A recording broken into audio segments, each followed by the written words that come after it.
¿Cómo hago para mantenerme así a los 40 años de forma natural y para competir en una competencia de culturismo natural? Te muestro todo el proceso que llevé desde mi preparación hasta mi competencia.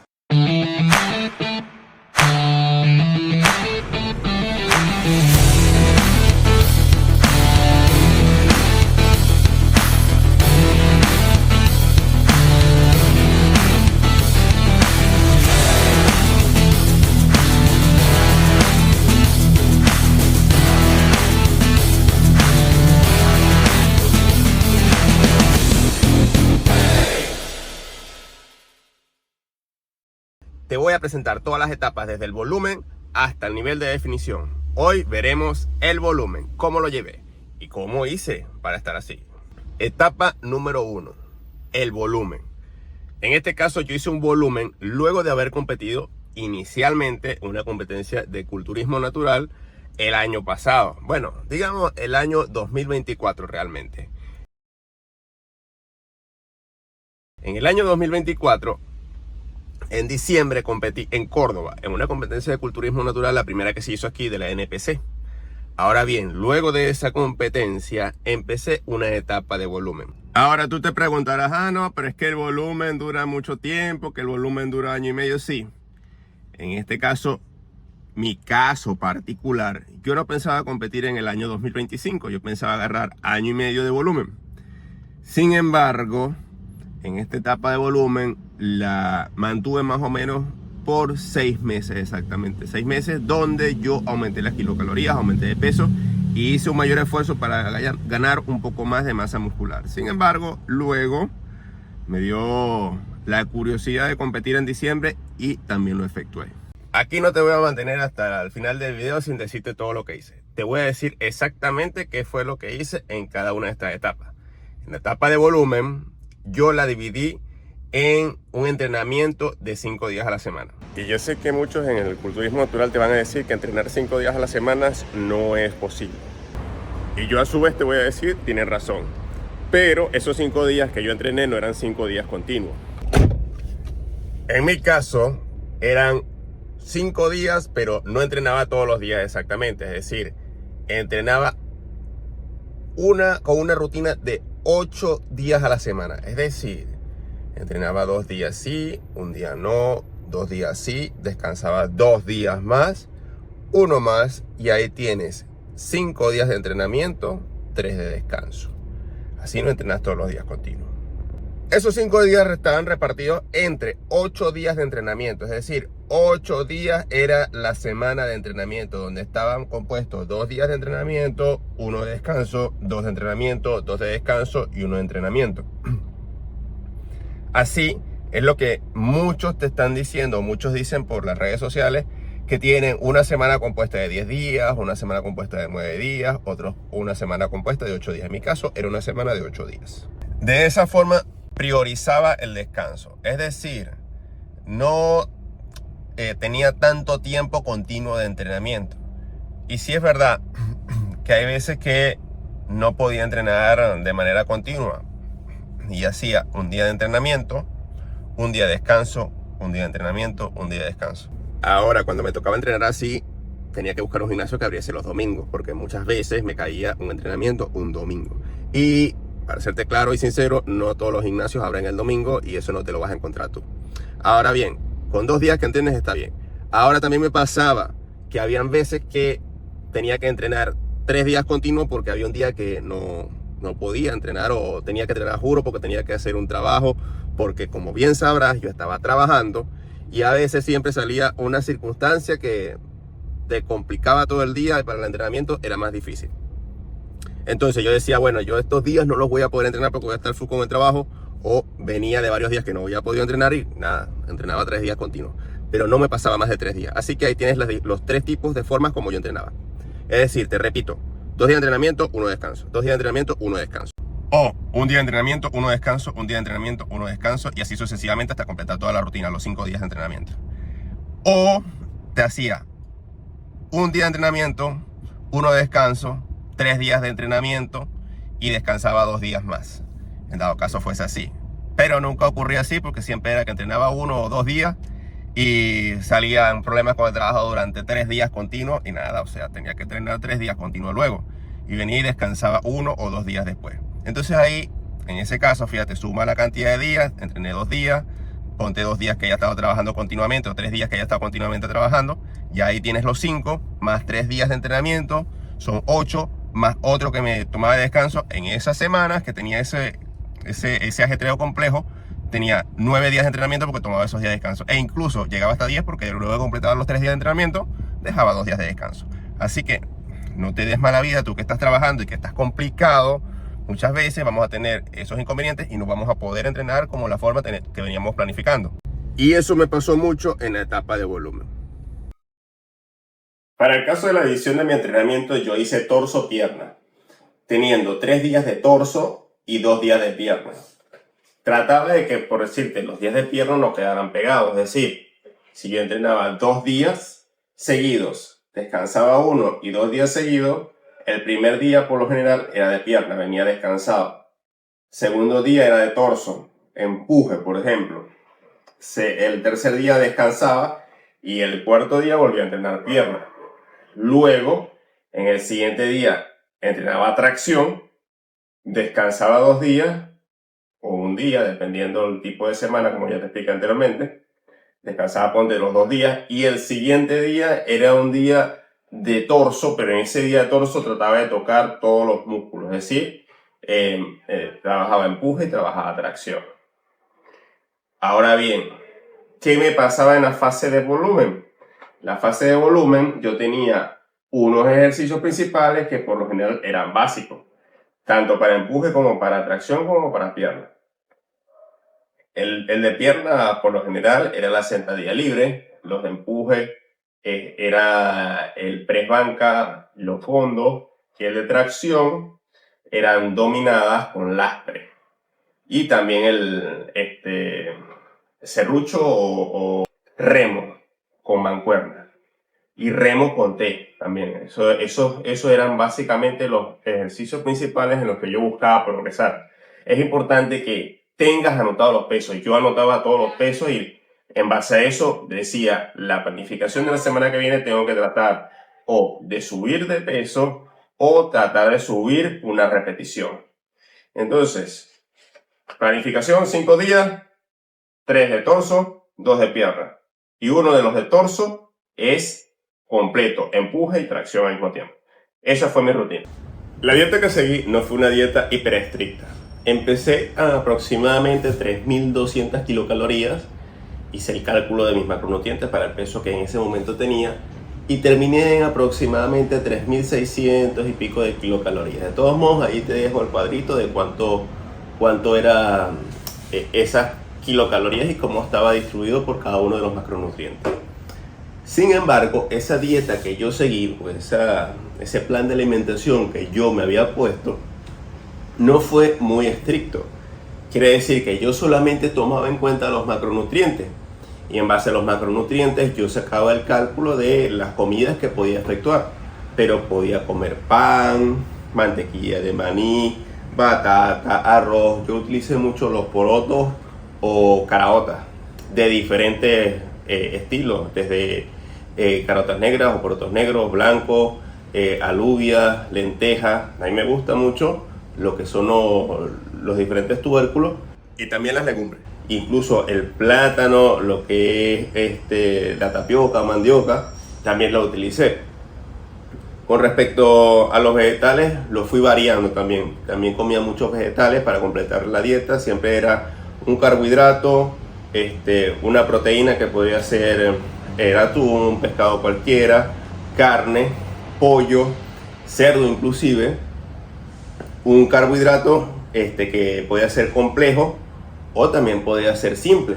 Por ejemplo, los días de pierna, por lo general utilizaba carbohidratos simples, que eran los carbohidratos, por ejemplo, la pasta. Yo utilizo mucho la pasta también. Y los vegetales, que podían ser los vegetales de estación. Además de eso, comía mucha fruta, lo que era la banana, la frutilla, los frutos rojos, los utilicé mucho, ya que son antioxidantes y ayudan muchísimo. Y No necesariamente, como te digo, es una dieta basada en arroz y pollo durante todo el tiempo, o como las muchas dietas que se ven ahora, que no, que nada más que es algunos vegetales y puras grasas buenas. No, era una combinación de todo esto. Así que si te quieres, tú que trabajas demasiado y quieres tener una dieta más o menos, o un estilo de comer que no te restrinja solamente un solo tipo de alimentación porque te aburre, yo no lo utilicé. Yo fui variando esos alimentos y por eso es en cierto modo más llevable tener una dieta así. Para el caso de las grasas, yo utilicé lo que son las mantequillas de maní, el aguacate, también lo utilizo mucho, por la palta, como le dicen en algunos países. También utilicé los frutos secos, almendra, almerey o castañas de cajú. Y lo otro que utilizo bastante, o utilicé en ese momento en la fase de volumen, fue el aceite de oliva. Entonces, entre esos tipos de grasas saludables fue que me fui bandeando y lo utilizaba en las diferentes comidas. Por ejemplo, hacía una panqueca en la mañana con, decirte, avena, banana, la licuaba, lanzaba hacia la panqueca, le agregaba otra fruta adicional y le colocaba mantequilla de maní o colocaba algún fruto seco. Hacía una comida al mediodía y comía almendra para completar las cantidades de grasa que me correspondía en esa comida. Eso sí, bueno, los macros podía ser que lo dividiera por comidas, pero como uno trabaja, a veces pasa, y me pasó muchísimo, que estaba trabajando y no me daba tiempo de comer o hacer las meriendas. Entonces yo lo que hacía, bueno, si no cumplía hasta ahora con los macronutrientes que llevo en el día, calculaba cuánto me hace falta. Hacía una comida o dos comidas adicionales. Puede ser que llegues del trabajo y tengas que hacer una comida adicional. Entonces haces tu comida, después vas a entrenar y después hacía mi otra comida. Entonces allí con esas dos comidas completaba. ¿Que te digo que eso pasaba muy a menudo? No, a veces sí, a veces no. Y a veces lo que pasaba era que se me acumulaban varias comidas y entonces tenía que hacer prácticamente, por la cantidad de macronutrientes, prácticamente como que si comiera dos comidas de una sola sentada. No es muy recomendable eso, cuando lo hacía no era recomendable, pero bueno, era una de las formas que hallaba yo porque estaba muy atareado con el trabajo. Por lo general, uno lo que hace es que tiene varias meriendas y varias comidas. Entonces yo lo que hacía eran 5 comidas o 6 comidas. Preferiblemente 5 por la mayor facilidad y la mayor disponibilidad de tiempo. Pero sí habían veces que no me daba tiempo y hacía 4 o hacía 3 comidas al día. Y tenía que dividir todos esos macronutrientes en esas 3 comidas o en esas 4 comidas. Como puedes notar, en mi caso, que trabajo y no me dedico netamente al mundo del culturismo, no fue fácil. O sea, se te puede hacer fácil si tú haces las comidas, varias comidas al día, pero me refiero a que no fue fácil porque siempre hay algo que te traba o algo que no te va a permitir o ni entrenar o cumplir con el plan de alimentación. Como lo hago yo, o lo hice en esta preparación, fue por macronutrientes, por lo tanto ya yo sabía más o menos si había cumplido con todos los macronutrientes del día y qué me faltaba. Pero no te voy a decir que todo es color de rosa, porque cuando uno trabaja tiene muchos inconvenientes. Otra de las cosas que tomé en cuenta es la sal. La sal y la cantidad de agua que tomaba en el día. En ese caso lo que consumí eran 4 gramos de sal y 3,5 litros o 4 litros de agua. Entonces, por lo general, siempre tomaba los 3 litros. Casi siempre a 3 litros, 3,5 litros. ¿Por qué? Tampoco te voy a decir mentiras, porque es difícil también para uno acostumbrarse a tener los 3 litros de agua, de tomarse los 3 litros de agua durante todo el día.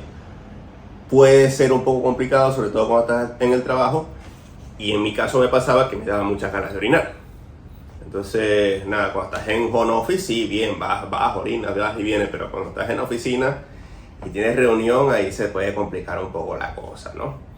Entonces, nada, en mi caso sí me bandeaba más o menos entre 3 y 4 litros. La otra cosa es que se me olvidaba, sí, no era todo el tiempo, pero sí cumplía al menos con los 3 litros. Y la sal que la pesaba, que eran 4 gramos que me comía durante las comidas, lo distribuía alrededor del día. O sea, no es que tienes que comerte los 4 gramos con agua o con un momento específico. No, se distribuye a lo largo del día y tú ves cómo lo distribuyes en las comidas.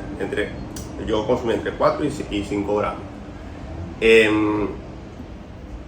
Lo que sí te recomiendo es que te compres una pesita, una balanza que sea para medir gramos, un gramo, porque este tipo de balanzas que son así, para medir la sal, por lo general cometen o tienen errores. Entonces, para medir un gramo siempre te dice que pesa 0,000 y no te da la medida exacta. Entonces es más fácil o pesar los 5 gramos completos, los 4 gramos, los 3 gramos que te correspondan en esta balanza si lo vas a pesar, en lugar de pesar de uno en uno. O sea, pesar todo lo que vas a consumir en el día para evitar errores. Pero es más preciso cuando tienes una balanza que te permite medir lo que es un gramo, un solo gramito. Punto importante, las salidas. Tampoco es que me restringí de no salir. Sin embargo, yo trataba de cumplir todo lo que era la planificación de lunes a domingo. Y si iba a salir, por decirte, a comer, retraía, es decir, no comía 2 comidas de la planificación más o menos, y tenía mi comida libre. No era todos los fines de semana que comía libre, sino cada 4 semanas más o menos hacía una comida libre puntualmente. Pero, como bien sabrás, en carnaval viajé y estuve un tiempo en Brasil. En ese tiempo tratábamos de hacer lo que era, por ejemplo, mi novia y yo, tratábamos de hacer las comidas más o menos que cumpliera con los macronutrientes, pero al momento de salir a la calle y pasar el día, cenábamos por lo general en un rodicio. Y en el rodicio comía de todo. Pizza.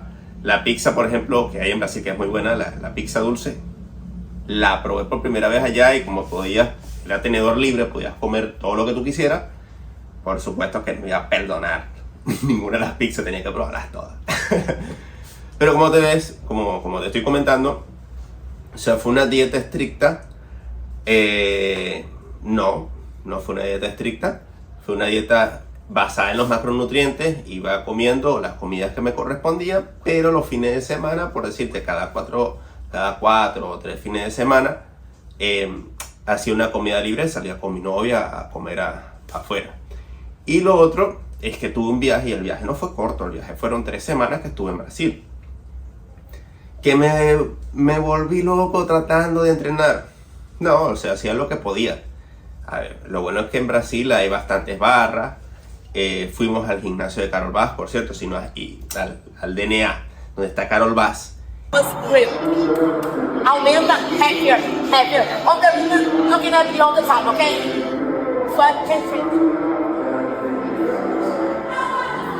Y entrenamos allá, hicimos unos entrenamientos con Carol Vaz y hicimos unos entrenamientos con Gabriela, que estuvieron buenísimos. 4, 3, 2, 1. 6, 2, 1. Así, alargado, y luego 10 repeticiones corticas.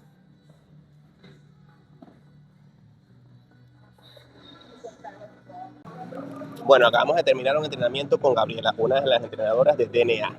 Vamos a hacerle unas preguntas y vamos a ver quién es ella. Bueno, primera pregunta, Gabriela, cuéntanos sobre ti. ¿Quién eres? Bem, meu nome é Gabriela, Gabi Rossi, né, que todo mundo chama aqui. Eu sou professora de DNA já há muitos anos, eu era atleta, mas eu sofri um acidente recentemente, então eu tô me recuperando de algumas cirurgias que eu fiz, por isso que eu tenho uma engordadinha, mas tá suave, já tô bem de novo. Ok. Gabi, hicimos un entrenamiento hoy contigo.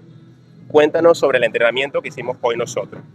Gente, hoje eu acabei com esses 2 jovens, foi um treino ótimo de bunda, a gente fez um treino de glúteo bem pesado, teve uns gritinhos, né, eu falo meio grosso às vezes, mas eles treinaram. Por cierto, ese día ese entrenamiento fue espectacular con Gabriela. Gabriela es fenomenal, es un amor. Si quieres ver la entrevista completa, te recomiendo que vayas a nuestro canal y la veas.